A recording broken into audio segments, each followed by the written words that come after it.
You will marry enjoy for the these wrong reasons. reasons. And that's one of the reasons why a lot of marriages are not working. People marry for the wrong reasons. People marry for the wrong reasons. People marry for the wrong reasons. I'm saying it so that it enters. Some people are going to marry because they are in love. Wrong.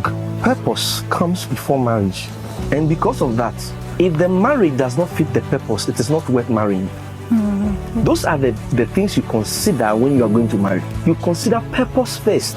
Because we are on earth for a reason. Amazingly, when we all stand before the Bema judgment seat, we are not going with our spouses. Everyone will answer for God for himself. So every man will give account for the things he did in the body.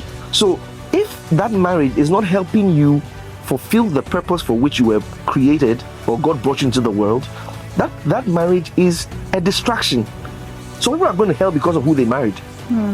So don't marry for the wrong reasons.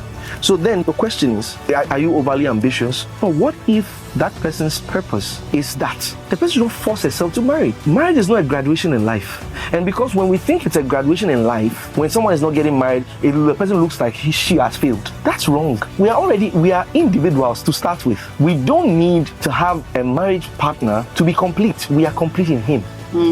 So everyone should focus and face their purpose. In fact, what Paul said, that anyone who will marry in this life will face a lot of problems. So then how is it that today we are now having spiritual warfare prayers to marry? When the Bible says that if you marry right now, it is a problem. I think we are reading the Bible backward and according to our desires. So I'm just saying this not to say that it's not good for you to marry, but I'm saying, first of all, if you believe that's your purpose, pursue your purpose. I think that every lady should even be raised, first of all, to consider purpose before marriage. Otherwise, they become slaves to somebody's proposal. And you don't control that. Live your life. When someone comes into your life, you will now gauge the person by the purpose you have found. For example, the person says, I don't like all this preaching thing. And you know that God has called you to be a pastor. Now, what some ladies do is that they now drop their purpose because of that love. Later, they realize it wasn't worth it. And they say, I dropped all my dreams. I told them, according to the scriptures, when you use the law first mentioned, love is not mentioned between man and woman. It's revelation. Adam discovered, said, this is bone of my bone and flesh of my flesh.